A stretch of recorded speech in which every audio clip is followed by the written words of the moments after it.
Sí. Segundo, ¿alguien?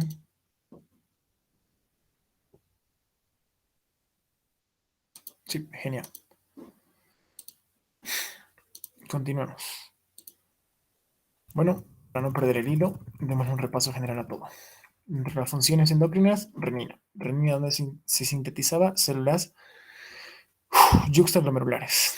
Células yuxtaglomerulares, eritropoyetina, también se sintetizaba, pero esta se sintetiza en las células intersticiales peritubulares. Luego teníamos que también dentro de las funciones estaba la conversión de la vitamina D en su forma activa, que era 1,25 de hidroxicarcasiferol.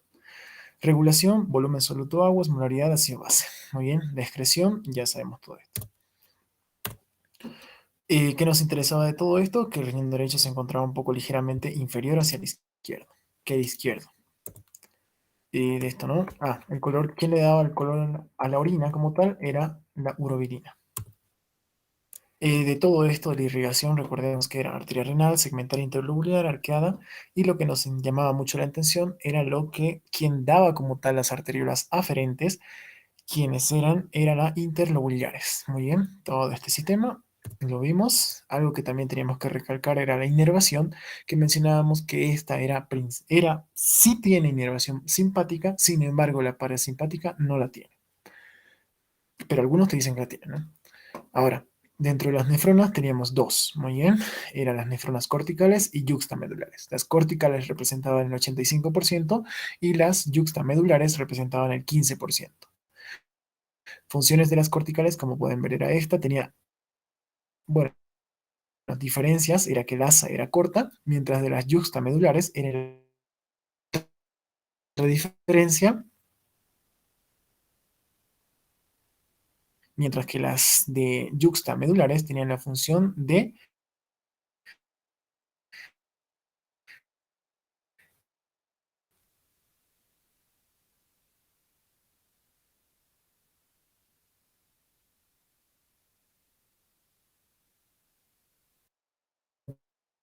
tal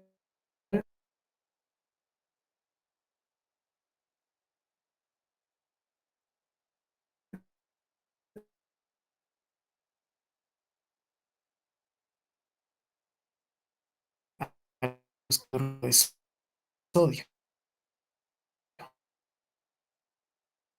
Había una disminución o había un aumento como tal del cloruro de sodio.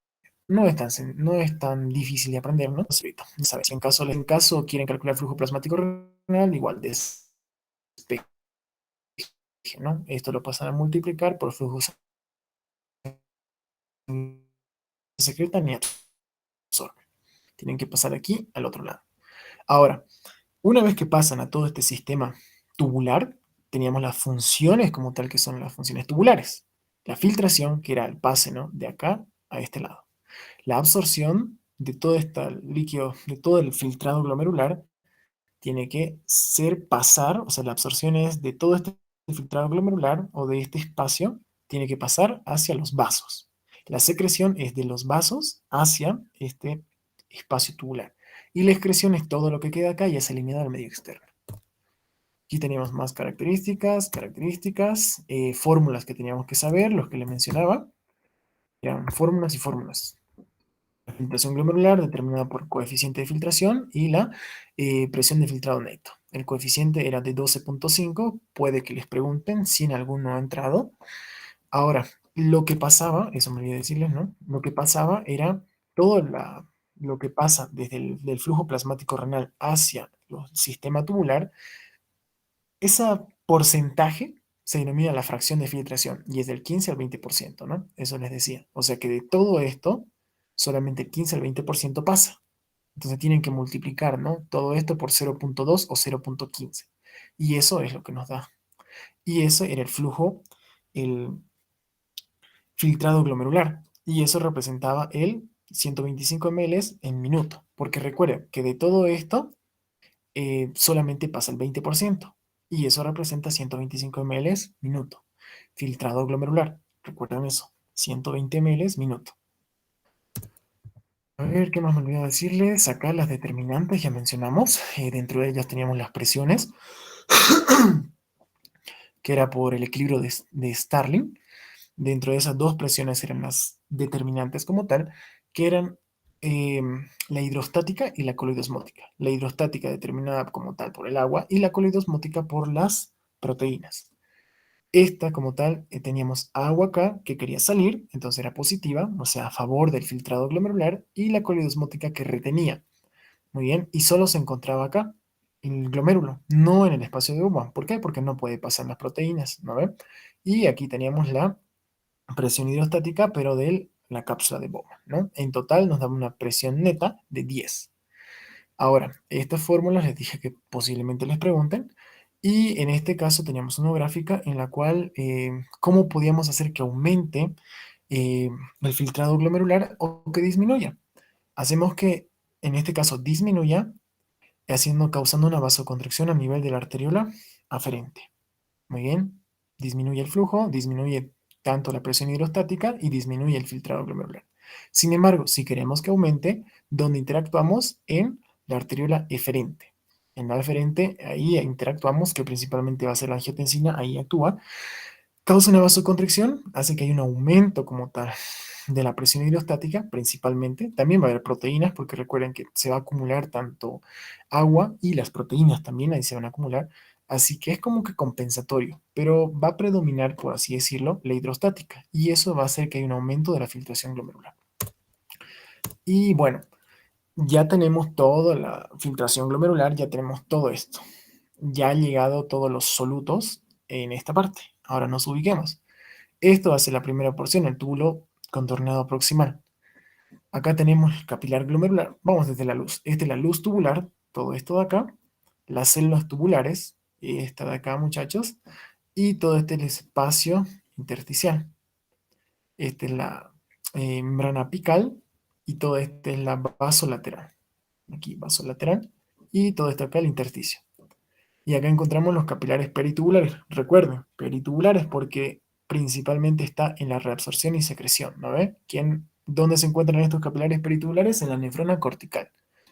Y ahí llega también el 90% del flujo, del flujo sanguíneo renal, ¿no ve? Recuerden eso, el 20% de todo llega ahí. Ya. Ahora sí, ¿qué es lo más importante? O lo que sí o sí tenemos que recordar. Porque hablarles de cada uno, absolutamente de cada uno, se hace larguísimo. Así que vamos lo más importante. En este caso, tenemos que absorber al 100%. Uno, la glucosa y los aminoácidos. Estos van a pasar de toda la luz tubular a través de las células que se encuentran acá, la célula tubular, hacia los capilares tubulares. Tienen que pasar y pasan el 100%. O sea, se van a absorber, ¿ya?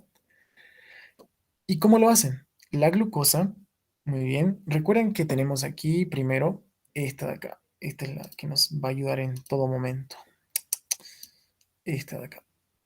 Esta bomba, sodio-potasio. La bomba sodio-potasio hace que las concentraciones de sodio intracelular dentro de esta célula sean bajas. Al ser bajas las concentraciones de sodio en esta célula, muy bien, lo que ocasiona es que todas quieran ingresar a este lado. ¿Recuerdan, no? Ese transporte activo secundario. Quieren ingresar las moléculas de sodio acá. Sí o sí van a ingresar. Pero al ingresar se van a llevar a alguien más. Es así que este es un tipo de transporte secundario, en este caso un cotransporte. El sodio, como sí o sí va a ingresar, mínimo se lleva a alguien, ¿no? Entonces en este caso se va a llevar a la glucosa. Al llevarse la glucosa, este transportador se denomina SGLUT, S de sodio y GLUT de glucosa. 2, ¿está bien? Eso tal vez les pregunten, recuerden que los SGLUT1 se encuentra a nivel intestinal de los enterocitos, o sea, para absorber glucosa a nivel, tú consumes algo, qué sé yo, azúcar, y usa todo y se convierte en glucosa, tiene que absorberse, y al absorber va a ser a través de los SGLUT1, ¿ya? Luego de eso, tenemos también que pasa por toda nuestra sangre, por así decirlo, y llega hasta los riñones y muy bien, se filtra. Al filtrarse, llega aquí a la luz tubular. Y en la luz tubular tenemos otro, que va a ser el SGLUT2. Recuerden eso, SGLUT1 intestinal, o los enterocitos, y es GLUT2 a nivel renal. Claro, tiene sentido, ¿no? Primero pasa por todo el intestino y luego pasa por los riñones. Mm, Eso, es GLUT1 y es GLUT2. ¿Por qué? Porque es un cotransportador S de sodio y GLUT de glucosa, 2. Y bueno, así atraviesa la glucosa. Y luego la glucosa va a ser transportada a través del, este es GLUT. Este es un tipo de transporte por difusión facilitada, ¿no? Facilita su transporte el GLUT2. Eso. Recuerden que el GLUT2 se encuentra casi en todos en la membrana vasocelular. El GLUT2, ¿ya? Y luego tenemos los aminoácidos. Estos aminoácidos de igual manera van a aprovechar que el sodio está ingresando y atraviesan el 100% junto con el sodio. Ingresan y es así como ingresan. ¿Y quién nos ayuda o da como tal todo eso? Esta bomba, que es la bomba sodio-potasio. También el sodio puede pasar como tal por difusión facilitada a través de canales de sodio. Ahora, al ingresar también el sodio, pasa a través de las acuoporinas 1 el agua, ¿ya? Pasa el agua. Esta parte, esta porción del túbulo contornado proximal sí es permeable al agua, recuerden eso. Y también a las moléculas de cloro. Y eso sería el pase como tal, o la absorción paracelular, perdón, transcelular, ¿ya? Atraviesan como tal la célula. Sin embargo, también pueden pasar a través de este espacio, que son las hendiduras entre célula y célula, que sería paracelular, o sea, al lado de las células, ¿ya? También pueden pasar. Eso en relación a esto. Lo que no se pueden olvidar es de la glucosa y de los aminoácidos que se reabsorben. Recuerden, y eso más bien justo acabo de recordar, es el umbral de la glucosa, o sea, la saturación como tal. Al ser esto, miren, estos de acá, estos canales, estos cotransportadores, son limitados, ¿ya? Y es por eso que nosotros tenemos un umbral de la glucosa. ¿Qué quiere decir umbral? El umbral va a ser un punto en el cual ya no se puede reabsorber más glucosa y entonces se va a empezar a eliminar la glucosa. Y eso va a ser de 180 miligramos de cilitro. 180. E incluso algunos ponen de 200. 200 a 180. Recuerden eso. 200 a 180. Ese es el umbral. ¿A qué me refiero? A que pasado esto, va a empezar a eliminarse glucosa, la glucosuria. Es ahí donde se genera la glucosuria, muchachos. O sea, cuando se supera como tal este umbral, se produce, se elimina glucosa por la orina y eso es glucosuria. Lo normal es que no haya glucosa, ¿no? No tiene que haber glucosa. Muy bien. Sin embargo, en este caso va a haber glucosa. ¿Por qué? Porque se saturaron. Ya no hay más transportadores. Eso ténganlo en cuenta. 180 a 200. Eso es igual, pregunta. Y eso en relación a esto. Ahora, y aquí les decía, esto se los voy a pasar, muchachos, por eso les dije. Se los puse para que puedan ver dónde se encuentran cada uno de los GLUTs. Esto le va a servir más que todo en digestivo. En digestivo les van a preguntar GLUTs. En este también entró en un parcial, en un examen pasado, por eso igual se lo estoy poniendo. Estoy haciendo énfasis en esos. ¿Ya? Continuando con el túbulo contorneado proximal. ¿Qué es lo que... Ah, me olvidaba decirles. En esta parte, no recuerdo que haya ingresado una pregunta, pero aquí actúan los diuréticos osmóticos. Los diuréticos osmóticos lo que hacen es como el manitol, que es una sustancia osmóticamente activa, lo que ocasiona, miren, vamos a tener aquí, aquí, aquí, aquí, y no se puede absorber, no se absorbe. Entonces, al estar aquí presente, lo que hace es retener, retiene como tal el agua, retiene agua. Y al retener agua, lo que ocasiona es la diuresis. Entonces, si de casualidad les preguntasen dónde actúan los diuréticos osmóticos, es en el túbulo contorneado proximal. Esto principalmente se da en hipertensión endocraniana. En una hipertensión endocraniana, o sea, todo, hay tanta presión en tu encéfalo, tu cráneo, que necesitas bajarla inmediatamente. Para bajarlo inmediatamente, o sea, 2 por 3, porque si no se va a herniar tu paciente, le das diuréticos osmóticos para que elimine y alivias como tal la presión intracraneana. Diuréticos osmóticos. Esa es su finalidad. Esto sí, sí les va a servir, o sea, sí les va a servir. Si bien tal vez no ingresen en su parcial, pero ténganlo en cuenta. cuando estén llevando farmacología o en otras asignaturas, van a ver esto y les va a servir. Así que por eso estoy haciendo énfasis a los que les van a servir. Otro, tal con el túbulo contorneado proximal, pero ahora nos vamos a hacer énfasis al bicarbonato. Cabe recalcar que en este de aquí se daba el 65% de la absorción de sodio y agua principalmente, y el 50% de cloro en el túbulo contorneado proximal. Ahora continuamos como tal acá en la luz tubular el bicarbonato, pero resulta que este bicarbonato no se puede absorber como bicarbonato, tiene que absorberse, por así decirlo, como CO, como dióxido de carbono.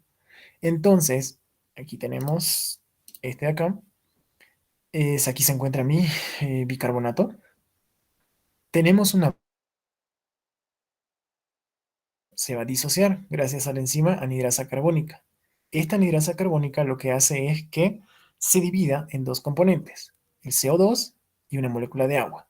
Este CO2, al pasar por difusión simple, al ser un gas, difusión simple, no facilitada ni nada, simple, pasa a la célula y de la célula, muy bien, lo que se vuelve a combinar por la anhidrasa carbónica con una molécula de agua, se forma el ácido carbónico y aquí está mal, no es anhidrasa carbónica ya, está mal, se disocia en bicarbonato e hidrógenos y el bicarbonato ahora sí va a pasar por difusión facilitada.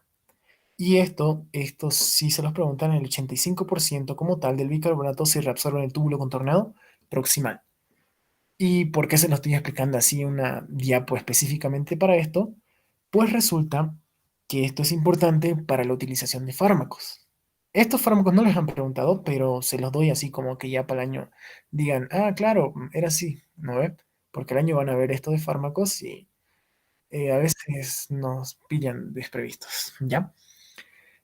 Ahora sí, en esta luz tubular, lo que pasa, todo esto, súper bien, no pasa nada, actúa un diurético inhibidor de la anhidrasa carbónica. Estos diuréticos inhibidores de la anhidrasa carbónica lo que hacen, como su nombre dice, es inhibidor de la anhidrasa carbónica. ¿Qué va a causar esta anhidrasa carbónica? Ya, lo que causa es que no haya o que este ácido carbónico no se pueda disociar, ¿ya? Entonces, lo que ocasiona es que haya el bicarbonato no se reabsorba. Al no reabsorberse, se queda como tal acá y eliminas mayores concentraciones de bicarbonato. ¿Y esto dónde se ve? O sea, ¿dónde se le ocupa como tal este fármaco? En el mal de altura. En el mal de altura. Eso, muchachos. O sea, cuando uno viene acá o personas que están en otros países a nivel del mar y vienen acá, se les da acetazolamida, porque pueden causar un edema incluso cerebral, ¿ya? Y es por eso que se da acetazolamida. Esto de acá. Eso. Y esto más que todo es una gráfica resumen de todo lo que se habló. Y nada, eso. Y aquí está igual el otro gráfico de Guyton, que es 65% de este cloruro de sodio. Recuerden que aquí el 85%, perdón, no es cloruro de sodio, aquí es sodio 65% y agua, y el cloro es el 50%, el bicarbonato es el 85%. Recuerden eso. Túbulo contornado proximal. Y algo que recalcar es que aquí se secretan como tal los hidrogeniones, ácidos básicos y orgánicos. Eso. Ahora pasando como tal a lo que es el asa de Henle. Vamos a dividirlo en dos. Tenemos mi poderosísima asa de Henle y lo dividimos en dos. Claro que tiene dos porciones, ¿no? Una descendente, una ascendente delgada, ascendente gruesa. Pero partimos a la mitad, miren, partimos. Y vamos a decir que este lado de la rama descendente de la asa de Henle va a ser permeable al agua, pero impermeable a los solutos. Sí es permeable, pero es muy poquito. Entonces, por eso que se dice que es impermeable a los solutos. Sin embargo, la otra parte de la rama va a ser permeable al agua, perdón, va a ser impermeable al agua y va a ser permeable a los solutos. ¿Ya? Tengan eso en cuenta. Y a modo así de introducir ya todo esto, estas son las porciones que van a ser permeables como tal al agua. Túbulo contorneado proximal, permeable al agua. Asa descendente de Henle, permeable al agua. Hacen todo esto que está con, por así decirlo, resaltado, es impermeable al agua. Y esta porción de acá, que pueden ver que hay como que flechitas, es impermeable al agua, si no hay ADH. Pero si hay ADH, se vuelve permeable el agua. Muy bien, no sé si me dejo entender. O sea que en presencia de ADH es permeable, o sea, hormona antidiurética, ¿no ve? Y en ausencia de ADH es impermeable, ¿ya? Así a modo, para que lo tengan así un punto de vista general de todo eso. Ahora sí, esto, pues, el asa de Henle, segmento fino, descendente, ¿cuál dijimos que era? Que era permeable al agua, pero sin embargo era impermeable a los solutos. Miren, como les dije, también puede absorber poco, pero muy poco. Se puede absorber de agua pero es muy poco, muy poco. Lo principal es agua, muchachos. Agua, recuerden eso. Agua, agua, agua, agua. 20%. Y luego tenemos esta de acá, que va a ser el asa de Henle segmento grueso ascendente. Y esta sí es importante. Y esta sí se los preguntan, tanto en los exámenes, en todos se los preguntan, ¿ya? En esta de acá, que es lo que nos interesa, igual se puede absorber como tal lo que mencionamos anteriormente, que era el bicarbonato. Muy bien, por todo lo que ya mencionamos anteriormente, en ácido carbónico se disocia, disociarse CO2, el CO2 ingresa en bicarbonato, tiene su facilitador acá, ¿no ve? Normal, no pasa nada. Luego tenemos, bueno, este siempre va a estar, ¿no ve? ¿Recuerdan? De los hidrógenos. Ahora, ¿qué es lo que me interesa como tal de este segmento? Que sí o sí tienen que saber, tanto para ahora y para siempre. Tenemos que saber todo, ¿no? Es esta bomba, esta poderosísima bomba, denominada bomba trioiónica. Triónica. Aquí está mal, bomba, no sé por qué. Es bomba, triónica. Muy bien. Esta de acá es muy, pero muy importante. Es aquí donde actúan diferentes tipos de fármacos. Y esto sí se los preguntan en los parciales. En varios parciales se los han preguntado. ¿Dónde se encuentra la bomba triónica? ¿O qué fármaco? No, ¿cómo era esto? Ah, la furosemida actúa en qué bomba. O sea, en dos puntos, ¿no? Hay diferentes tipos de incisos. Es en la bomba triónica. O potasio, cloro, sodio. Esta bomba de acá, muchachos. Y ahora les voy a explicar esto. En síntesis, esta bomba, pues, ¿qué va a hacer? Ingresa moléculas de sodio, perdón, de potasio, dos de cloro y sodio también, ¿ya? Esta bomba de acá es muy importante. Entonces, es acá que también se absorbe el 25% de sodio. Recuerden eso. Ahorita estamos hablando a grosso modo, ¿no? Entonces, esta va a ser más que todo para la absorción de sodio. ¿Y para qué? Recuerden que siempre esta bomba va a estar en todo lugar. La bomba sodio-potasio siempre va a estar en cualquier lugar, ¿ya? Y eso, estos diuréticos, ¿qué van a hacer? El diurético, en este caso, va a ser la furosemida. Furosemida. Este diurético, miren, si nosotros causamos una inhibición de esta bomba, ¿qué va a pasar? Por lógica, si nosotros absorbemos el 25% de agua, si nosotros, eso es lo normal, ¿no? Entonces, al inhibirla, aproximadamente vamos a eliminar ese tanto de agua. Aproximadamente. No le estoy diciendo que es fijo, fijo, fijo. Pero ese tanto de agua vamos a eliminar. Y uno se pregunta, ¿para qué quiero eliminar ese tanto de agua? Es en casos, el principal caso va a ser en un edema pulmonar. Ustedes saben que en los pulmones pues va a haber una acumulación de líquido por una insuficiencia cardíaca. Imagínense eso, que en una insuficiencia cardíaca lo que pasa es que el corazón ya no cumple como tal su función, o sea, es insuficiente, ¿no? Ya no se contrae bien, no recibe flujo, entonces va acumulando como tal la insuficiencia cardíaca izquierda. Imagínense el corazón izquierdo, por así decirlo, ventrículo y aurícula izquierda. Ya no se contrae bien, acumula sangre, lo que ocasiona que haya una insuficiencia de la válvula mitral. Imagínense, por favor, esa válvula mitral insuficiente hace que la sangre encontrada en los ventrículos pase hacia las aurículas. De las aurículas intentan que esa sangre se vaya a los ventrículos, pero sin embargo vuelve a los ventrículos, se va hacia atrás, o sea, se va hacia las venas como tal pulmonares, llegan a los capilares. En los capilares, por una alteración de estas del equilibrio de Starling, hace que haya un aumento de la presión hidrostática, causa que haya más la presión la presión neta, o sea, la que va a hacer que el líquido salga afuera, como mencionamos anteriormente, ¿no? ¿Recuerdan acá? Acá, en esta. como les mencionaba, hace que aquí va a aumentar la presión. Aumenta como tal por la retención de líquidos, de sangre en este caso, aumenta la presión hídrica, hidrostática, hace que aquí se acumule más agua. Y eso causa un edema pulmonar. Entonces tengo mucha agua aquí, porque este vaso, si bien absorbe agua, pero es mucha agua que se encuentra acá, es demasiada. Entonces necesitamos ayudarlo para eliminar eso. Y es ahí donde utilizamos, aquí, es ahí donde utilizamos estos diuréticos, como la furosemida. Entonces, ¿tiene como tal una implicación clínica? Sí, o sea, sí es importante saber esto. Eso es uno. Dos, y algo muy importante, si se dan cuenta, al mismo tiempo de inhibir esta bomba, o sea, y que hacemos que el sodio se encuentre acá y por ósmosis retenga agua y se elimine, también estamos inhibiendo la absorción de potasio. Y es por eso que una de sus reacciones adversas pues, va a ser la hipopotasemia, disminuciones de las concentraciones de potasio. ¿Ya? Eso ténganlo en cuenta.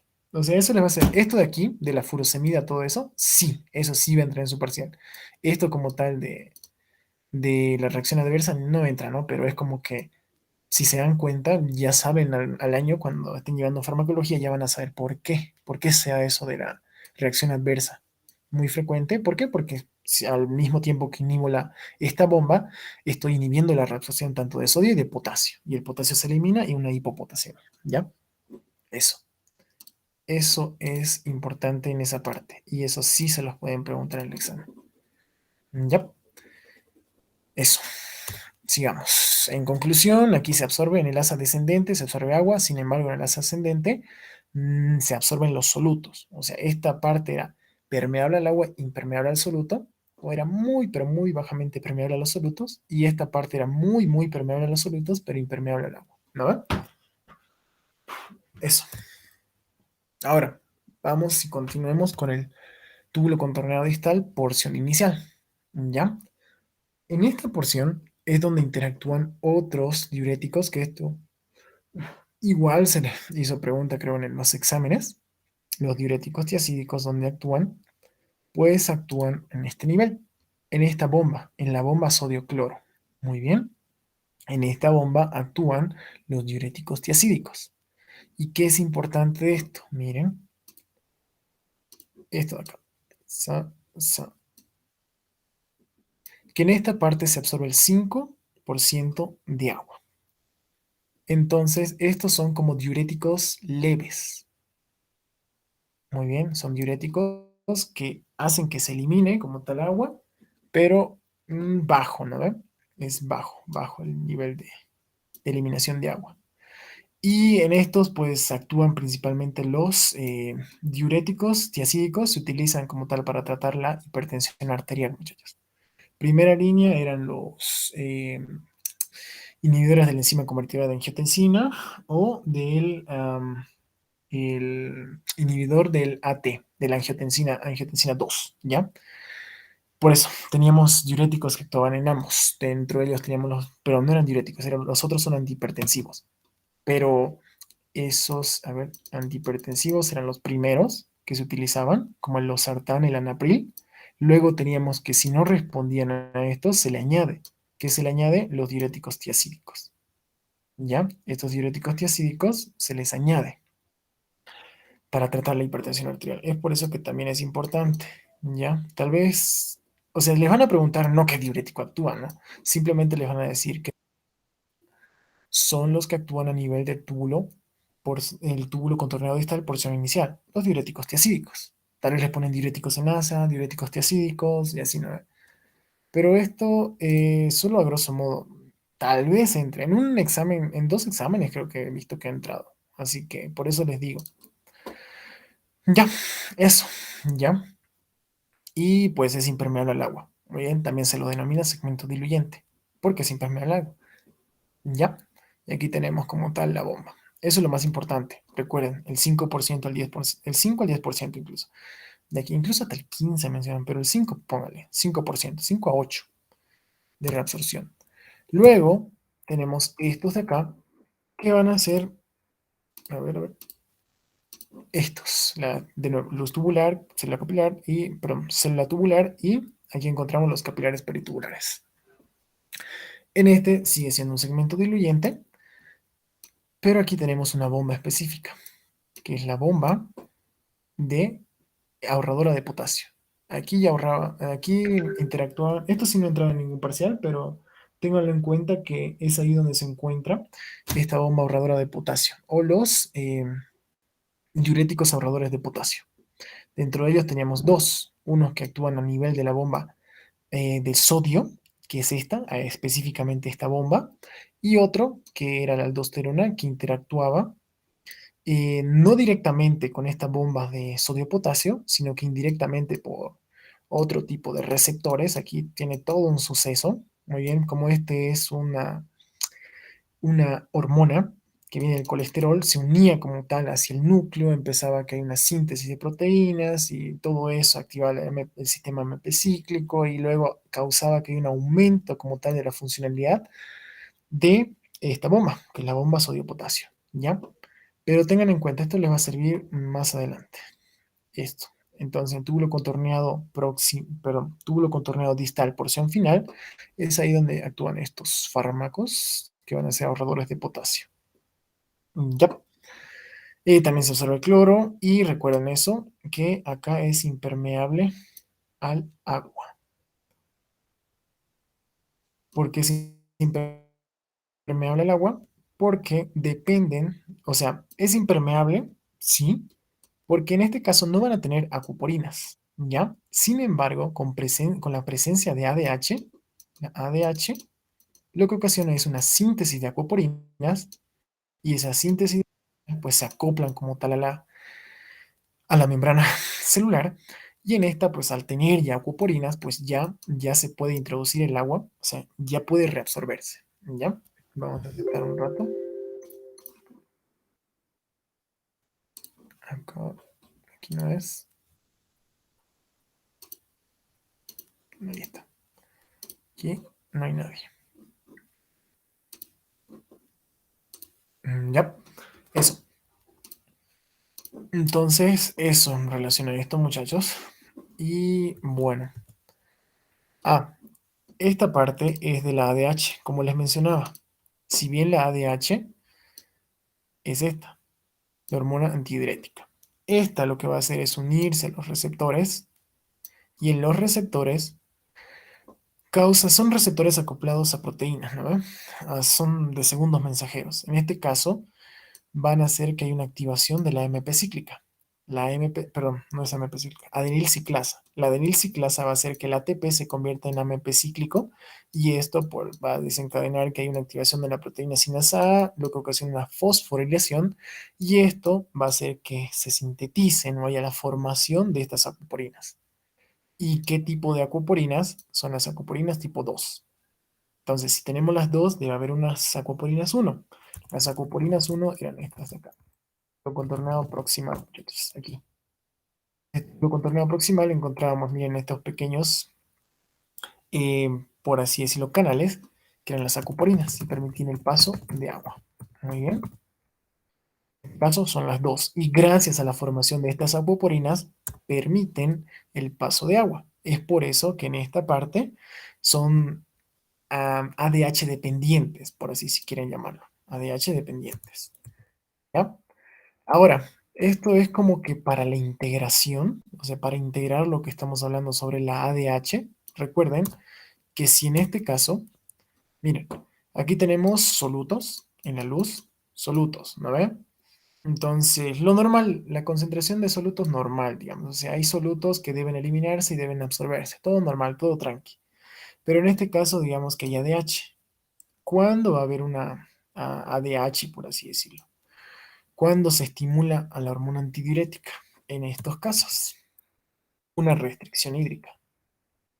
O sea, nosotros no consumimos mucha agua, lo que va a ocasionar es que un aumento de la ADH. La ADH, ¿qué va a hacer?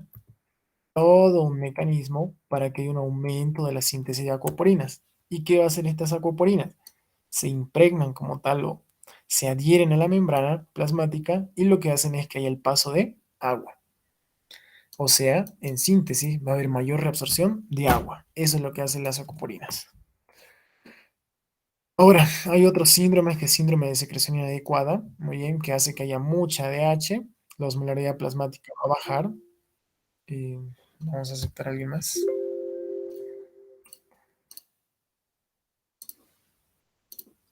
Emitir, creo que ya no hay más, ¿no? Sí, ya. Y eso. Entonces, si esta secreción inadecuada de hormona antidiurética, o sea, como su nombre lo dice, es inadecuada, ¿ya? Al ser inadecuada, lo que ocasiona es que absorbemos agua más de lo necesario. Muy bien, entonces si absorbemos más agua, o sea, más de lo necesario, lo que ocasionamos sería que va a haber un mayor volumen, por así decirlo, sanguíneo. Pero ese volumen, muy bien, va a ocasionar que hay una baja osmolaridad plasmática. Entonces se diluyen todos los solutos encontrados en la sangre, entonces disminuye la osmolaridad. Pero, sin embargo, en la orina, miren, como podemos ver acá, si aquí teníamos solutos, ¿no ven? Absorbo todo el agua y dejo muchos solutos. Va a ser hiperosmótico, o sea, va a haber mucha concentración de solutos. Entonces, en sangre va a ser, la osmolaridad va a ser baja, sin embargo, la osmolaridad en la orina va a ser muy, pero muy alta. Y al nosotros disminuir el agua, por así decirlo, las concentraciones de agua, o sea, reabsorbemos tanta agua que el flujo urinario va a ser muy bajo. Muy bien, eso ténganlo en cuenta. Y aquí hay otros ejemplos, ¿no? En el caso de beber mucha agua, ¿qué es lo que va a pasar? Vamos seguido al baño, ¿no? Entonces, eso, beber mucha agua causa una disminución de la ADH, o sea, desaparece, por así decirlo. Si desaparece, pues, ¿qué va a pasar? Baja como tal la osmolaridad o puede estar normal, ¿no? Pero ¿qué es lo que me interesa? Esto, de la osmolaridad urinaria. Va a ser hiposmótica. ¿Por qué? Porque voy a diluir ese lugar. Es por eso que se denomina también segmento diluyente. Porque diluyo. Como voy a tener mucha agua, ya no la voy a reabsorber. Simplemente la voy a dejar que se vaya. No voy a formar acuaporinas tipo 2 para que reabsorban, sino que se vaya eso. Y al eliminarse, al no reabsorber agua, voy a tener mucha agua en la luz tubular. Y eso va a ocasionar que el flujo urinario sea alto.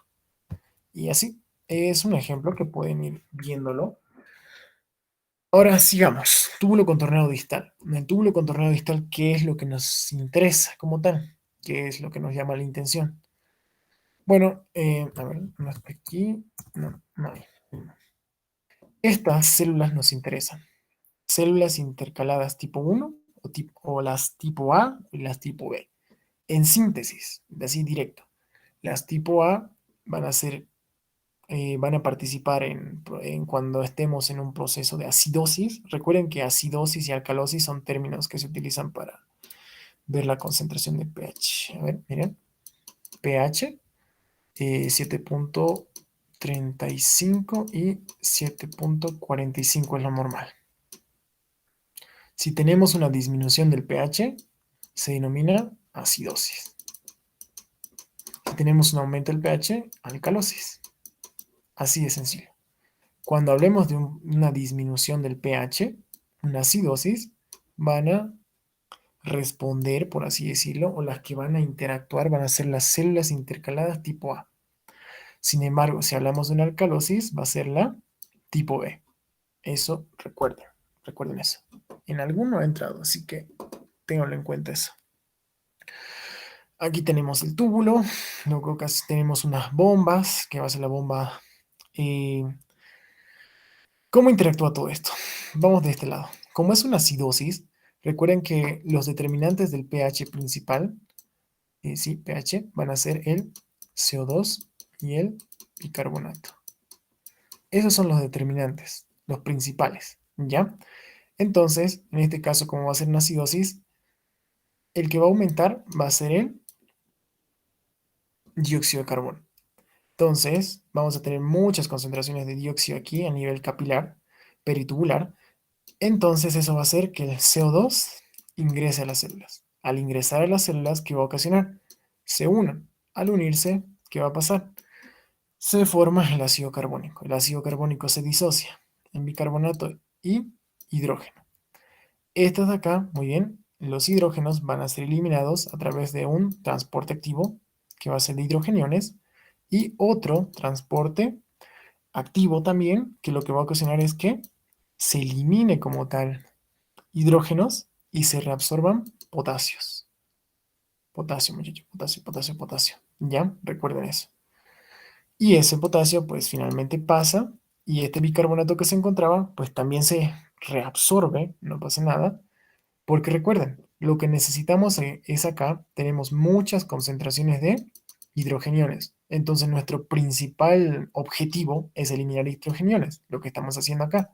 Sin embargo, necesitamos, por así decirlo, aumentar nuestros amortiguadores. En este caso, el bicarbonato. Es por eso que absorbemos bicarbonato, sin embargo eliminamos hidrogeniones. Eso en el caso de la acidosis. Si se dan cuenta, tiene correlación. Tiene sentido que hagamos eso, ¿no ve? Si estamos en una acidosis, o sea, las concentraciones de hidrógeno son altas, muy altas, necesitamos eliminar hidrógenos. Y a la vez de eliminar hidrógenos, necesitamos combatir esta acidosis. Entonces, necesitamos amortiguadores. Y dentro de esos, es por eso que reabsorbemos el bicarbonato. ¿Ya? Eso en las células intercaladas tipo A. En la tipo B ocurre como que un mecanismo un poco rarito, ¿no? Pero ahorita lo vemos. De acá borremos todo esto. Ya. En esta de acá, ¿qué es lo que pasa? Alcalosis. Y en la alcalosis, ¿qué es lo que pasa? Como bien habíamos mencionado, es un pH mayor a lo establecido. Muy bien, entonces aumento del pH, un aumento. Muy bien, ¿eso qué quiere decir? Que las concentraciones de hidrógeno, recuerden que el pH, las concentraciones inversamente proporcional a las de hidrógeno, ¿no ve? O sea, si el pH aumenta, los hidrógenos están disminuyendo. Entonces disminuyen mis hidrógenos. Tengo aquí CO2. El CO2 pasa. Ujú. Este CO2 se encuentra acá. Se une a una molécula de agua. Se forma el ácido carbónico. Este se disocia en hidrógenos y bicarbonato. Casi lo mismo. Miren, si se dan cuenta, hasta aquí es lo mismo. Sin embargo, en este lugar, lo que ocasiona es que en vez de secretarse los hidrógenos, se secreta el bicarbonato. Y eso tiene sentido. Si se dan cuenta, es lo mismo, pero aplicado en lo inversa. Si tengo mucho bicarbonato, ¿qué es lo que va a pasar? Se va a unir mucho a los hidrogeniones. Entonces estoy disminuyendo mi concentración de hidrogeniones, ¿no ve? Estoy como que anulándolas. Sin embargo, si disminuyo mi concentración de bicarbonato, lo que ocasiono es que no haya tanto bicarbonato que se va a unir a los hidrogeniones. Como consecuencia, los hidrogeniones aumentan. Y de esta manera, pues se va a ir regulando el pH, ¿no? Entonces, mi bicarbonato se elimina a través de una proteína que es la pendrina, muy bien, que intercambia un transportador, un contratransportador. Boto bicarbonato e ingresa cloro. Muy bien. Ahora, ese hidrógeno, pues prácticamente tenemos que absorberlo. Estamos con déficit de hidrógenos, muchachos. Entonces tenemos que absorbemos hidrógenos y seguimos absorbiendo hidrógenos, pero en este caso, muy bien, este es un cotransporte, igual absorbo hidrógeno y elimino potasio. Y el potasio se elimina. Muy bien. Esto, muchachos. Y es por eso también que es interesante esto. En un proceso de alcalosis disminuyen las concentraciones de potasio en sangre, en hipopotasemia, y en un proceso de acidosis compensatoria aumentan los niveles de potasio. ¿Sí se dan cuenta? O sea, estas pequeñas cositas que parecen insignificantes ayuda a comprender muchas cosas, muchachos. Muchas cosas. Parecen insignificantes y uno dice, pucha, ¿qué estoy estudiando? Pero ayudan a comprender muchas cosas. Si se dan cuenta en su laboratorio, si digamos pidiesen laboratorio, ¿qué va a pasar? Tengo potasio, o sea, por este mecanismo de la alcalosis, muy bien, para compensar esta alcalosis voy a eliminar mucho potasio.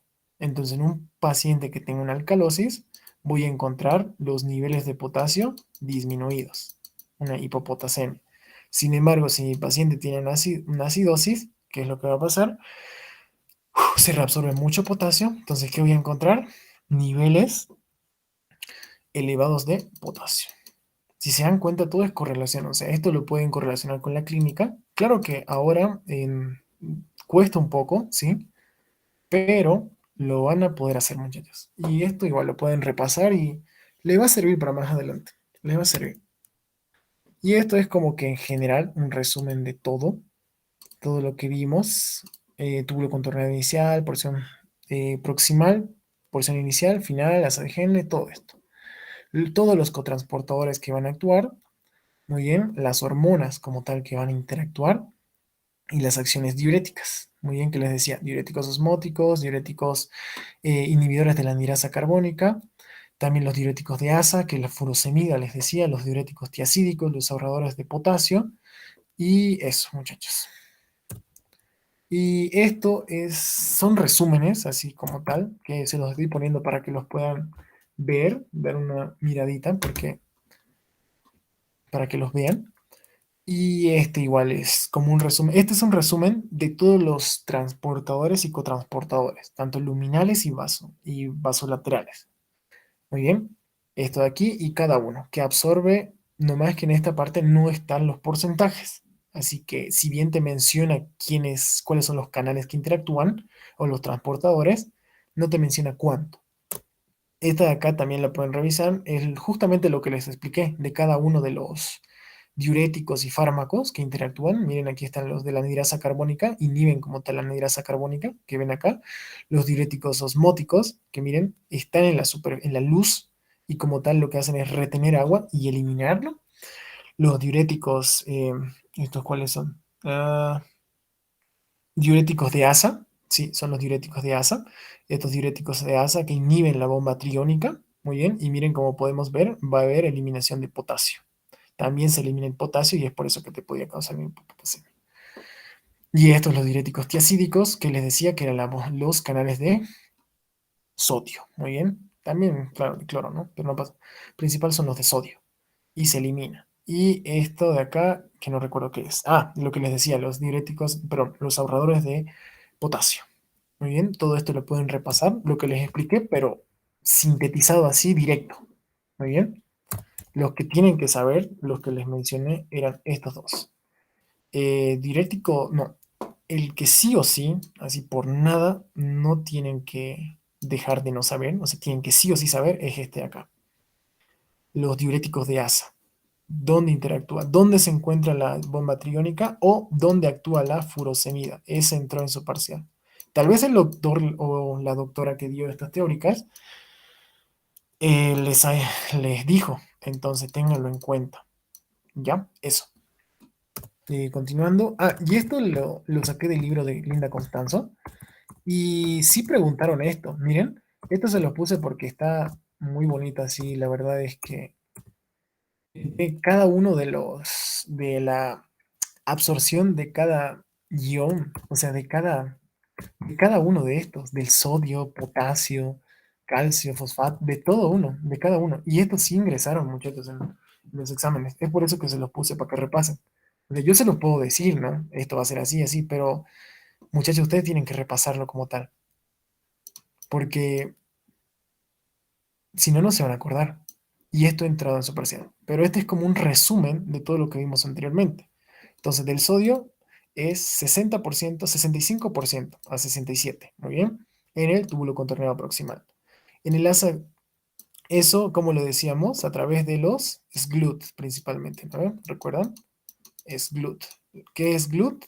El 2, porque el uno se encontraba en el intestino, en los enterocitos. Luego, el 25% en el asa ascendente gruesa. ¿A través de quién? De la bomba triónica. Luego encontrábamos aquí, esta de acá, que era el túbulo contorneado distal, el 5%. ¿No ven? Y era acá donde actuaban los diuréticos tiacídicos. Aquí actuaban los diuréticos de asa. ¿Por qué de asa? Porque se encuentran en el asa de Henle. ¿No ven? Así de simple. Los tiacídicos, muy bien, estos de acá. Y luego se reabsorbe 3%. En total se excreta como 1%. Lo que sí han preguntado, les decía los porcentajes. 65% túbulo contorneado proximal, asa de Henle 25% y 5% en el túbulo contorneado distal. En todo esto el túbulo colector es el 3%, pero ese no lo han preguntado tanto. La excreción menor al 1%. Del potasio es casi similar, es por no decir igual. Bien, 67% túbulo contorneado proximal. En el asa de Henle, el 20%. Miren, hasta el momento es 67 iguales en ambos. Sin embargo, acá es 25 y aquí es 20. Y acá depende de las concentraciones que uno consuma y todo eso. Muy bien. Si hay una dieta pobre, reabsorbo. Si hay una dieta muy rica en potasio, secreto. ¿No ve? Es por eso que las concentraciones de potasio, o sea, excretadas, puede variar desde un 1% de todo lo que consumo hasta un 110%. Porque puedo excretar mucho, pero mucho potasio. Si estoy consumiendo mucho, mucho potasio, tengo que eliminarlo. Es por eso que se puede excretar del 1 al 110%. O sea, más de lo que incluso se ha filtrado. ¿Ya? Otra que sí ha entrado en ese examen, si no me recuerdo, era la de fosfato. Porque en esta igual interactúa una hormona, que es la paratormona. Muy bien, esta paratormona lo que hace es dos funciones principales. Aumenta las concentraciones de calcio en sangre y, y también aumenta la absorción de calcio a nivel del túbulo contorneo proximal y disminuye la reabsorción de los fosfatos. Eso, disminuye la absorción. Es por eso que esta hormona, la PTH, lo que hace es que el 70% se reabsorbe en el túbulo contorneado proximal, en la porción inicial, y el otro es en el 15% es la porción túbulo contorneado proximal, porción, por así decirlo, distal. En total es el 85%. 85% se reabsorbe en el túbulo contorneado proximal. ¿Ya? Y el total que se excreta va a ser el 15%. Esto hormona recuerda. Luego tenemos también aquí este es de fosfatos, por si acaso, ¿no? Luego tenemos de calcio. Este es, miren, si se dan cuenta, es casi lo mismo. Hasta ahora tenemos tres. Esto de acá. Serían el sodio, tenemos el potasio y calcio. Esos tres, ustedes los pueden correlacionar, que la mayoría tiene 67 túbulo contorneado proximal, de 25 a 20, ya póngale, 25 a 20% en el asa de Henle, en la porción gruesa, y del 5 al 8% en el túbulo contorneado distal. Si se dan cuenta, es la absorción como tal de cada uno de estos. Estos tres correlacionenlo, manéjenlos juntos. Si quieren, para no estar memorizándose individualmente de cada uno, manéjenlos juntos. Sodio, potasio y calcio, 67 túbulo contorneado proximal, 25 a 20 en el túbulo contorneado, perdón, en el asa de Henle segmento ascendente grueso, y del 5 al 8% en el túbulo contorneado distal. Muy bien, manéjenlo juntos, ¿ya? Y este de acá, el magnesio, también, que este sería el 30% túbulo contorneado proximal, en el asa de Henle sería el 60%. Y ahora, algo también que me olvidé decirles es que este magnesio también hay una disminución de los magnesios cuando utilizamos la furosemida, ¿ya? Así que tengan cuidado con eso. Y esta se mantiene, muy bien. Y esto era de la urea, muy bien. Y sí, esto era de la urea. Es relevante de esto, si no me recuerdo, no recuerdo si haya entrado, pero miren, la urea se filtra, el 100%, el 50% va a ser el túbulo contorneado proximal, se reabsorbe. Luego de todo esto, resulta que en estas porciones del asa de Henle, en ambas descendente y ascendente, se excreta. En vez de reabsorberse, se secreta urea. Eso hace que todo esto que se filtró, que era, digamos, 100 mil equivalentes, ahora va a ser 110 porque se ha secretado 60% más de lo normal. Entonces tengo 110. Y todo esto pasa por todo lugar hasta que llega a un punto, que son los túbulos colectores de la médula interna, ¿ya? Que tengo unos receptores, unos canales que son los transportadores de urea tipo 1, y estos transportadores de urea tipo 1 lo que hacen es reabsorber la urea. Y esto es un dato interesante. Aquí le falta. Estos receptores perdón, estos canales de transportadores de urea tipo 1 son estimulados por la ADH, la hormona antidiurética. Recuerden eso. ¿Ya? Y en total, lo que se excreta es el 40%. O sea, del 100%, solo el 40% se secreta. Y el 60%, o sea, aquí era 110, ¿no? 70% se reabsorbió. pero en total de todo, el 40% se secreta, si existe ADH. Estas son como un resumen, y esto es del libro de Guyton. Yo estoy seguro que ustedes ya lo han leído, pero es como un resumen, y la verdad es que es muy interesante. Aldosterona, túbulo contornado y cada uno de estos. Te lo pueden repasar. Y este sistema, eh, esto no recuerdo si lo hayan preguntado. Creo que no lo preguntaron, pero les va a servir. Recuerden que tenemos la renina sintetizada por las células yuxtaglomerulares. Esa renina, lo que primero es, se captan la disminución de la presión arterial, ¿no? O la disminución de las concentraciones de cloruro de sodio. Eso lo que ocasiona es que hay un aumento, una síntesis de la renina. La renina lo que hace es convertir el angiotensinógeno en angiotensina 1. Esta, gracias a la angiotensina 1, tiene que ser convertida en angiotensina 2. ¿Dónde lo hace? En el pulmón y también en los riñones. Eso es algo curioso. También en los riñones. ¿Ya? Por la enzima convertidora de angiotensina. Esa enzima convertidora de angiotensina lo que hace es convertir la angiotensina 1 en angiotensina 2. Esta tiene una serie de procesos de los cuales yo me voy a enfocar tanto en este de acá, que va a estimular la glándula suprarrenal, y esa glándula suprarrenal lo que va a hacer, ¿qué va a hacer? Que haya una secreción de la aldosterona. Muy bien, que hay una secreción de la aldosterona, y esta aldosterona va a interactuar en el túbulo contorneado proximal, muy bien, y es ahí donde interactúa, ¿ya? Va a aumentar la reabsorción de sodio. Otra, que es que esta angiotensina 2 lo que ocasiona es una vasoconstricción a nivel de las arteriolas. Ahora, esto de acá también, y esto es interesante, va a estimular a que hay una secreción del ADH.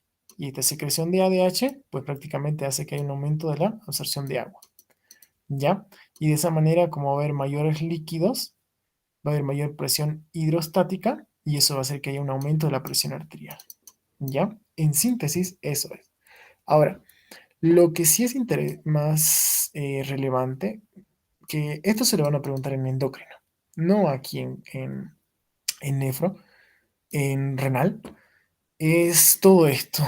Esto de acá, en síntesis, ¿no? Lo que hace la angiotensina 2 es estimular esta enzima, que es la colesterol desmolasa, que hace que el colesterol se convierta en preneurona, y de todo este paso hasta llegar finalmente a la conversión de aldosterona.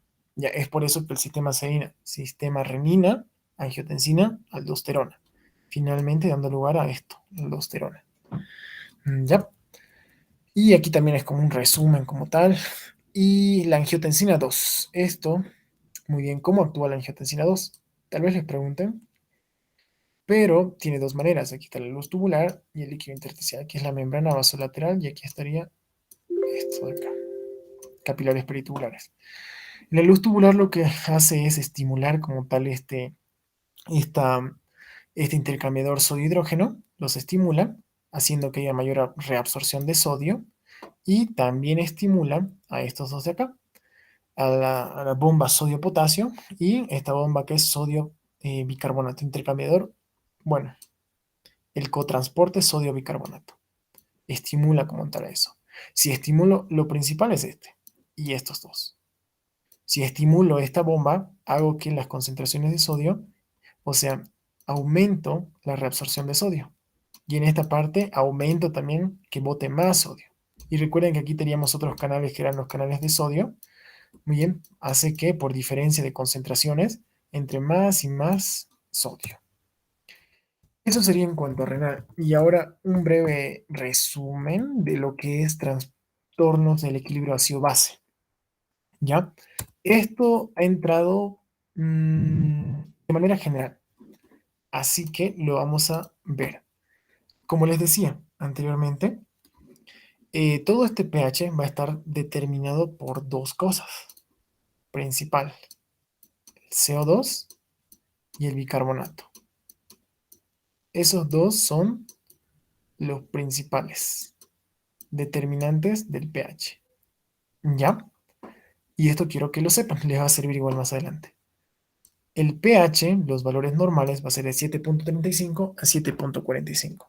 Si el pH disminuye de estos valores, o sea, de 7.35, nosotros lo denominamos Al- acidosis.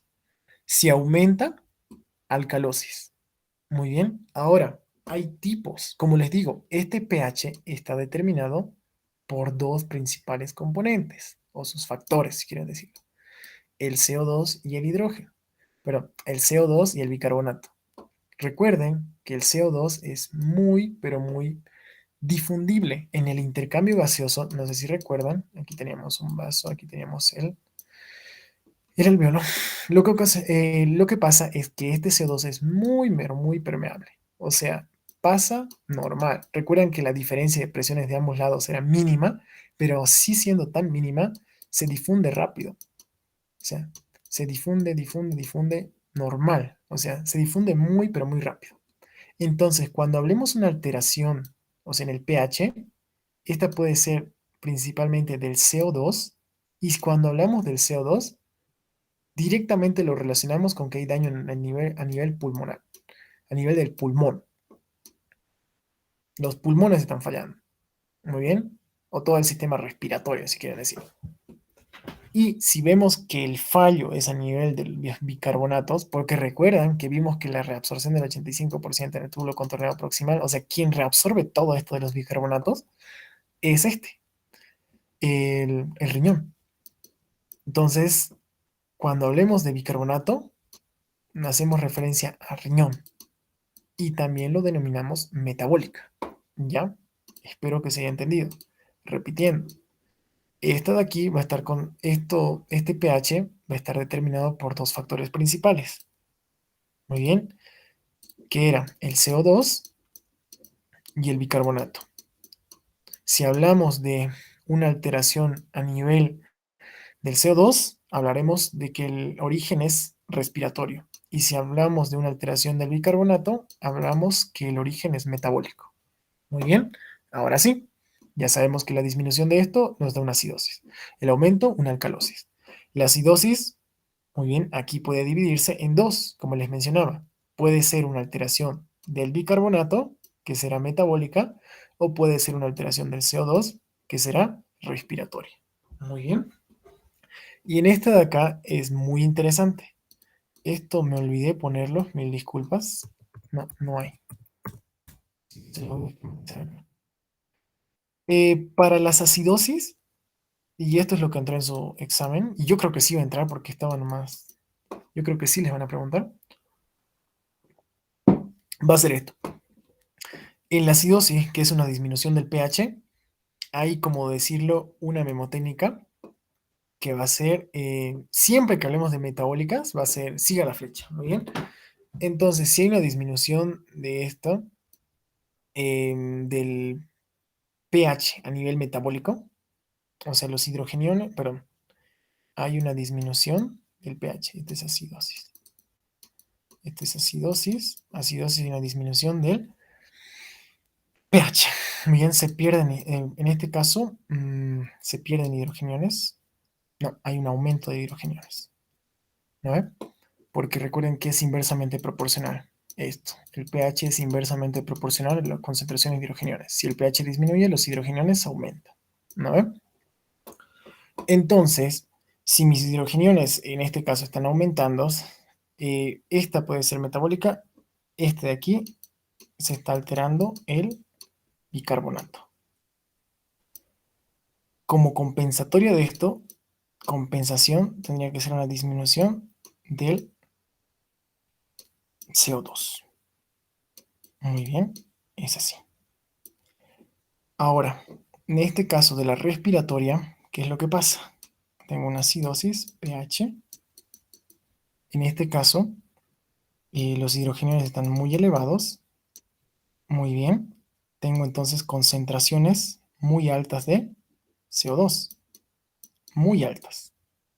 Mi compensación sería aumentar mis amortiguadores, que es el bicarbonato. No sé si me estoy dejando entender. ¿Se entendió esa parte o no se entendió?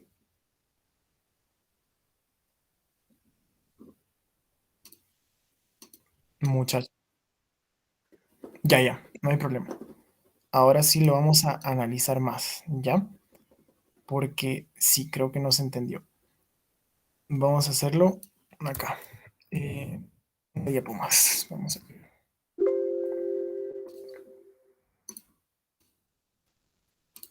Ya, en esta diapo vamos a hacerlo.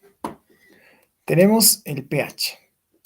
Este pH puede ser una acidosis, que hay una disminución del pH, y una alcalosis, que hay un aumento del pH. Así de simple. Esta puede ser metabólica a nivel de riñón, que está afectado va a ser el bicarbonato, C, bicarbonato, y esta puede ser respiratoria, quien está afectado es el CO2. De la misma manera aquí puede ser metabólica o respiratoria. Esto es alcalosis. Esa parte está todo claro, creo. Ahora sí, vamos a hablar las compensaciones. Eso es lo que me interesa que sepan. Cada uno tiene que compensarse. ¿Ya? Entonces, si tengo un pH, bueno, tengo una acidosis. Acidosis, hablemos de la metabólica primero. Metabólica. Y esto, recuerden, acidosis va a ser que hay un aumento de hidrogeniones. Relaciónenlo mucho así, con aumento de hidrogeniones, no tanto como pH. Porque, miren, utilizando así, por así decirlo, la lógica, van a entender esto. Si tengo muchos hidrogeniones, ¿qué tiene que haber pasado con el riñón? El riñón tiene que haber botado, por así decirlo, mucho bicarbonato, o sea, eliminar, tengo que haber eliminado o tengo que haber reabsorbido mucho bicarbonato. O sea, uno lo analiza así. En la acidosis metabólica lo que se ocasiona es, o sea, la acidosis, disminución del pH, o sea que va a haber un aumento de los hidrogeniones. Ya sabemos que la etiología, o sea, el lugar de daño, o sea, quién está fallando es el riñón, o sea, metabólica. Ya tienes dos datos. Muy bien, el riñón está fallando y lo que está haciendo el riñón es que haya un aumento de los hidrogeniones. Y para que haya un aumento de los hidrogeniones, recuerda que el bicarbonato es renal. ¿Qué tiene que hacer? O sea, ¿aumento la reabsorción de bicarbonatos o disminuye la reabsorción de bicarbonatos? ¿Qué creen, muchachos, que tiene que hacer el riñón para que haya un aumento de los hidrogeniones? O sea, está fallando el riñón ahorita, ¿no ve? El riñón está fallando. Como el riñón está fallando, está ocasionando que haya un aumento de los hidrogeniones. Y por lógica, si el riñón está fallando, ¿qué debería de pasar? ¿Eliminar muchos bicarbonatos o reabsorber muchos bicarbonatos? ¿Qué creen que está haciendo el riñón ahorita, muchachos? Siguiendo esa lógica. Eliminando. Sí, porque recuerden que estos bicarbonatos que se encuentran acá eran amortiguadores. ¿Recuerdan eso? O sea que si yo absorbo los bicarbonatos, mucho bicarbonato, estos bicarbonatos se unen como tal a los hidrogeniones. Y lo que causa es que hay una disminución de los hidrogeniones. Cosa de que no está pasando en este caso. En este caso lo que está pasando es todo lo contrario. En vez de que haya una reabsorción y haya mucho bicarbonato, está perdiendo. Entonces tengo bicarbonatos, muy bien, reducidos. Aquí está mi bicarbonato y es muy poco. Y aquí tengo varios hidrogeniones. Tengo muchos hidrogeniones. Y este bicarbonato solo se une con uno. Muy bien. Y me falta hidrogeniones, me falta bicarbonatos para amortiguar estos demás. Entonces lo que está pasando con el riñón es que está perdiendo. Entonces, disminución del bicarbonato. Eso es lo que pasa. Entonces, la acidosis metabólica, muy bien, hay una disminución del pH. En este caso sí van a utilizar pH, miren, van a ver, disminución del pH. También esto está ocasionado, es una acidosis metabólica, o sea que el riñón está fallando. Entonces, correlacionan esto. El pH está disminuyendo, el bicarbonato está disminuyendo. Ahora, ¿cuál es la respuesta compensatoria? tenemos que compensar esto, muchachos, ¿no ven? Sí o sí tenemos que compensar. Entonces recuerden la fórmula de esta del pH. pH va a ser CO2, hidrogeniones, perdón, bicarbonato. Entonces, si yo estoy disminuyendo los bicarbonatos, ¿qué tendría que pasar con el CO2 para que el pH se mantenga? ¿Qué creen que va a pasar, muchachos? Tiene que aumentar, tiene que disminuir, porque recuerden que esto es como que una suma, ¿no ve? O sea, si tengo pH va a ser, digamos, 2, 2, ¿no ve? Si ambos son 2, 2, se mantiene dentro de los valores normales. En este caso, pónganse que no es 2, 2. Lo que pasó acá es lo siguiente. Tengo aquí el CO2, muy bien, pero este bicarbonato ha redisminuido. O sea, aquí pónganse que es un 2 y aquí pónganse que es un 0,5. ¿Está bien el pH? No, está alterado. ¿Qué creen que tengo que hacer? Aumentar el... ¿Cuál de los dos tengo que aumentar o tengo que disminuir? Este de aquí no lo puedo tocar por si acaso. Este de acá no lo puedo tocar porque este está fallando.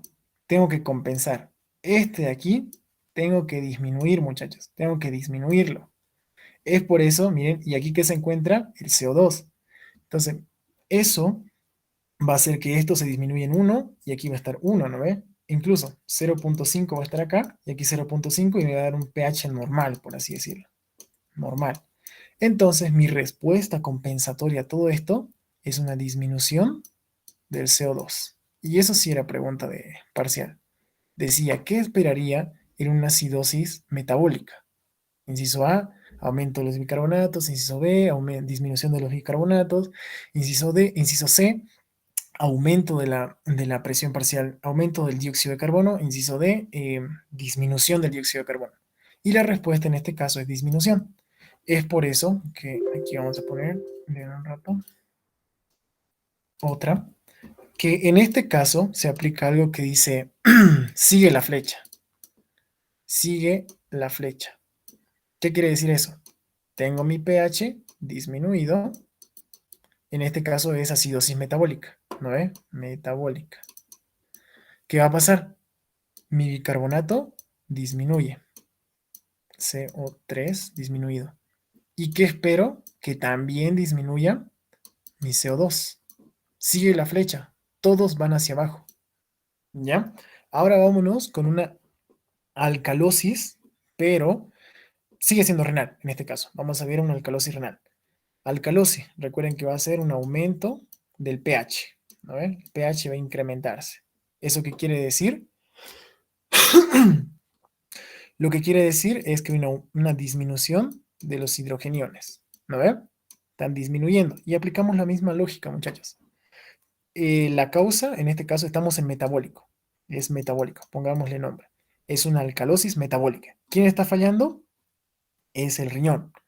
Muy bien, y el riñón solo tiene el bicarbonato. Recuerden eso, solo tengo el bicarbonato en el riñón, muchachos. ¿Qué tiene que pasar con el bicarbonato para que mis hidrógenos estén muy disminuidos? ¿Qué tiene que pasar, muchachos? Para que disminuyan los hidrógenos. ¿Aumento mi bicarbonato o disminuyo mi bicarbonato?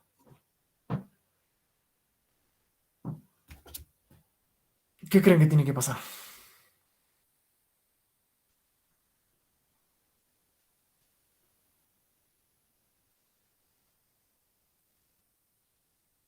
¿Hola? Exacto. Si aumento este amortiguador, que es el bicarbonato, lo que ocasiono es que se van a adherir. Entonces disminuyo las concentraciones de hidrogeniones. Es eso, así de simple. Entonces aquí tengo, eh, aquí lo que voy a tener es un aumento del bicarbonato, CO3. ¿Y qué esperaría en mi respuesta como tal con el CO2? ¿Qué esperaría, muchachos? Aquí tengo bicarbonato, CO3. El bicarbonato está muy elevado. Muy bien, este es mi pH. ¿Qué tengo que hacer? ¿Qué es lo que pasa acá, muchachos? ¿Qué tendría que hacer este CO2? ¿Aumentar o disminuir para que el pH se mantenga dentro de sus valores normales? O sea, esté estable. Exacto, así de simple. Tiene que aumentar, muchachos. Aumenta, aumenta. Entonces, aquí tenemos la respuesta. Su compensación es un aumento del CO2. Y es por eso que se aplica tanto en acidosis y alcalosis metabólica el siga la flecha.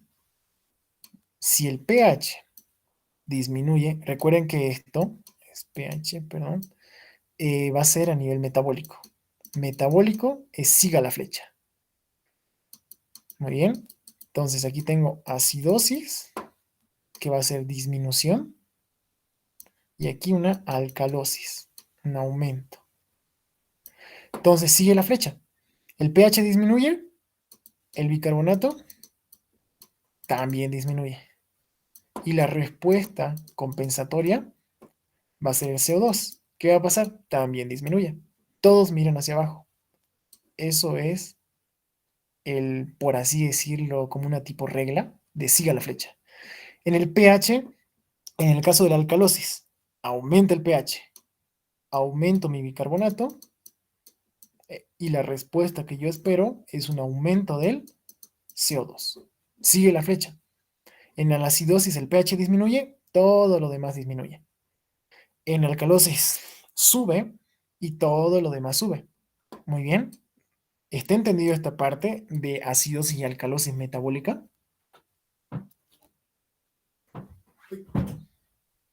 ¿O no se entendió? Súper, buenísimo.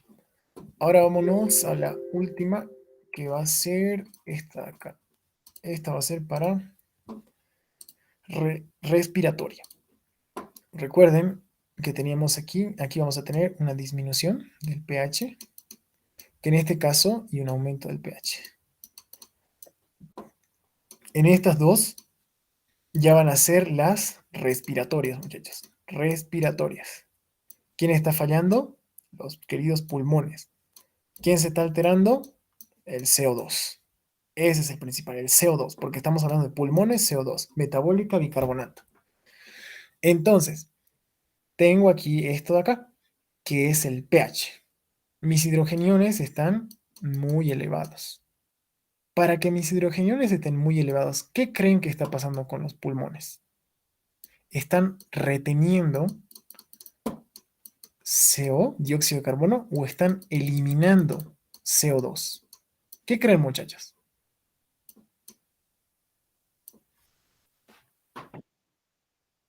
Exacto, retengo. Para que haya una elevación como tal de los hidrogeniones, retengo. Retengo CO2, muchachos. Retengo CO2. Entonces, eso es. Retengo CO2.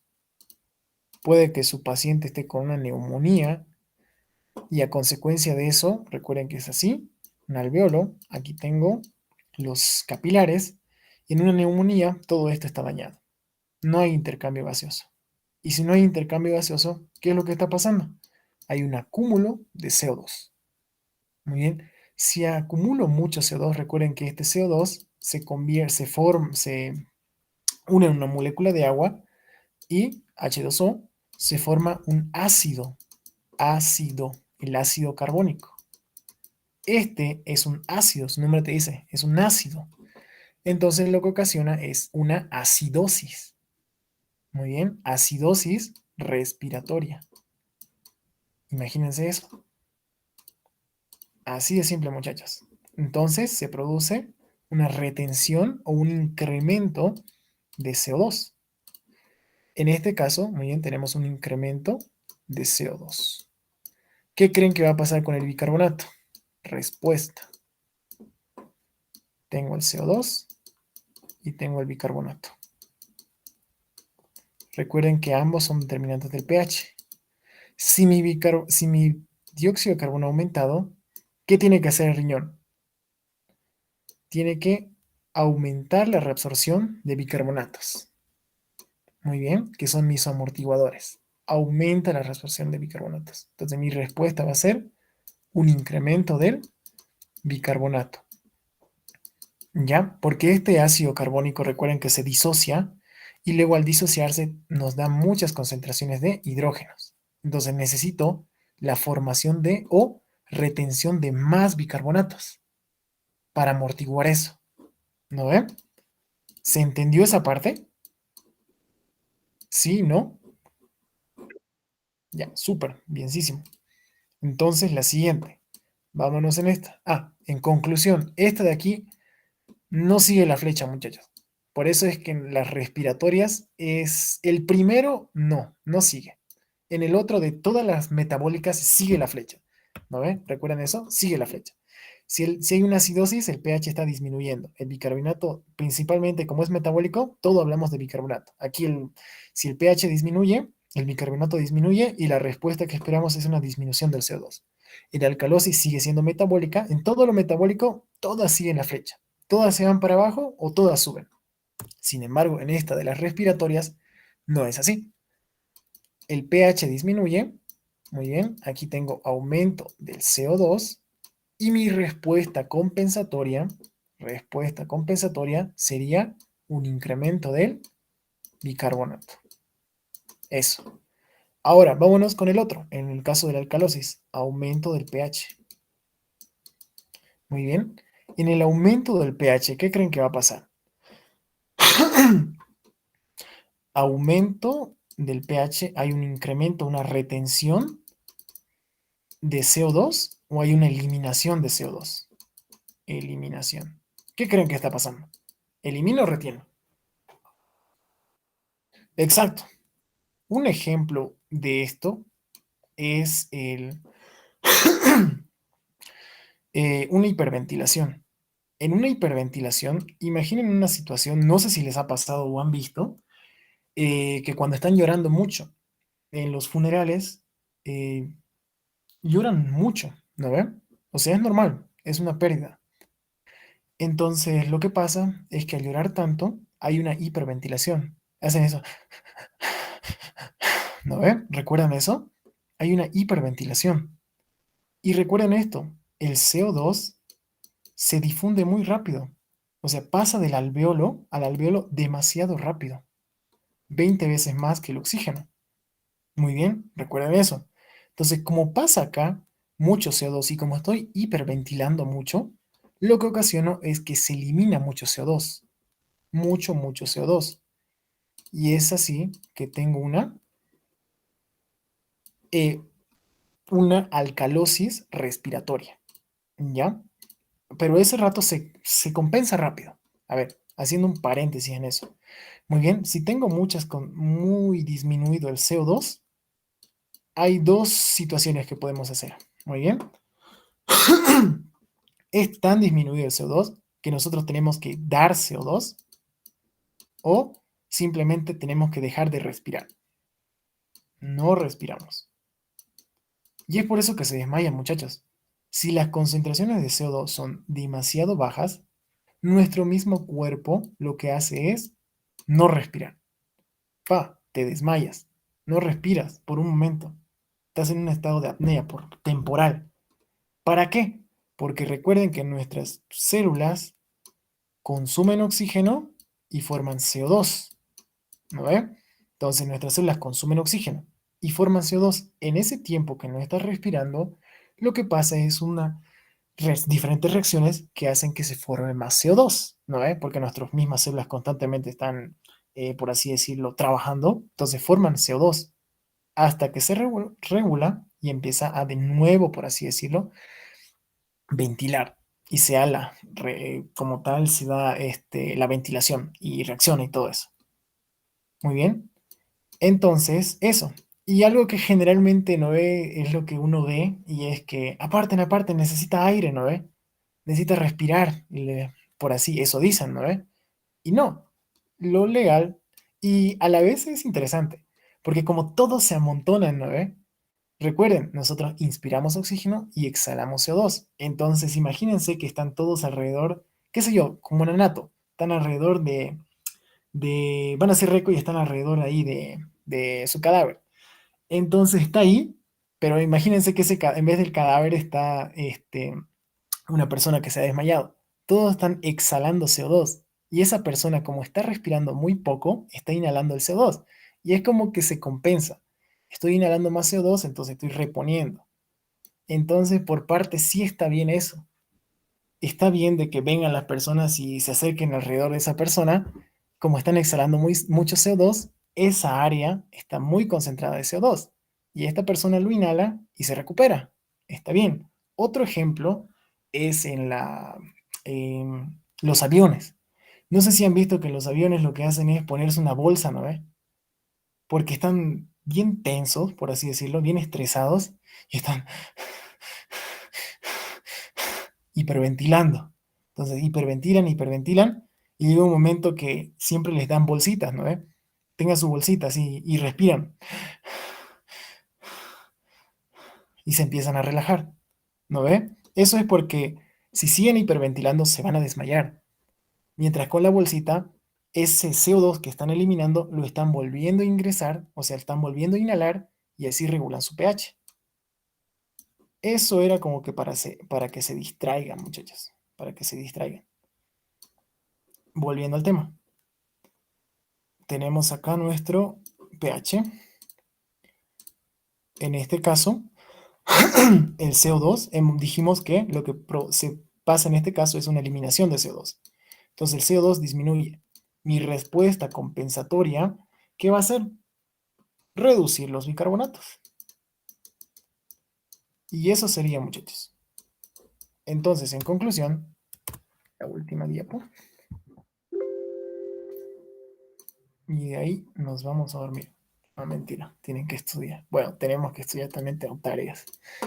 Ya, en resumen, aquí vamos a hablar de metabólico y aquí de respiratorio. Disminución del pH, aumento del pH. Disminución del pH y aumento del pH. En otras palabras, alcalosis, acidosis, alcalosis, acidosis. En todo lo metabólico yo aplico eso, por así decirlo, no sé si será un mnemotécnico, no creo, ¿no? Pero sigue la flecha. Si hablamos de, primero, hablamos de metabólico, estamos hablando de riñón. Y si hablamos de riñón, hablamos de bicarbonato. Así que lo primero que vamos a poner es el bicarbonato. 2. Vámonos acá.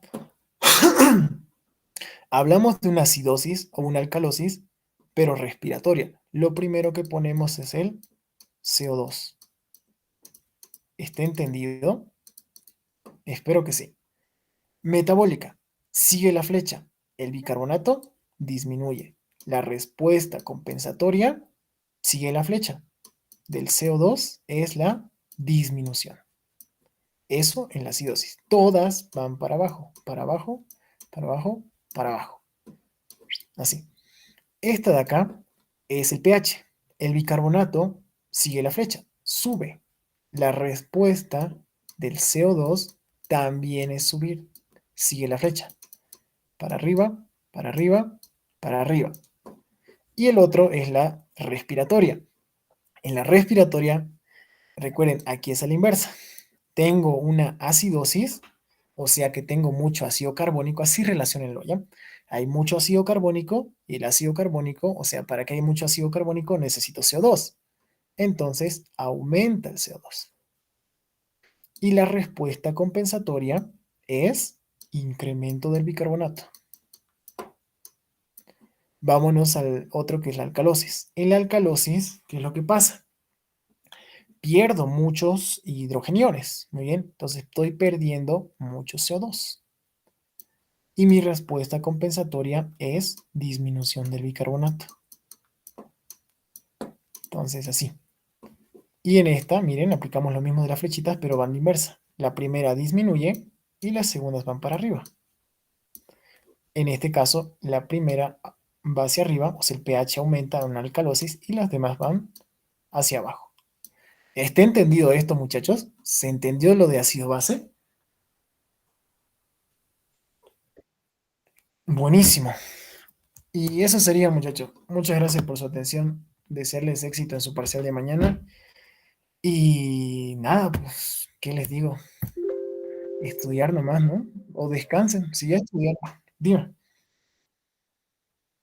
Claro, claro, no hay problema. La voy a pasar. Ahora, ¿quieren que lo pase esto de acá más? ¿O lo borro? Ya, ya. Vamos a dejar entonces eso subrayado. Sí, sí, es para pasarlas, por eso las hice. Para pasárselas. Bueno, eso sería todo, muchachos. Espero les haya servido, en serio. Espero les haya servido. Y espero ya hayan entendido, comprendido, que ese es el fin, ¿no? Como tal, de facilitarlos y no complicarlos. Porque si los complicamos, pues, no, pues ¿para qué, no?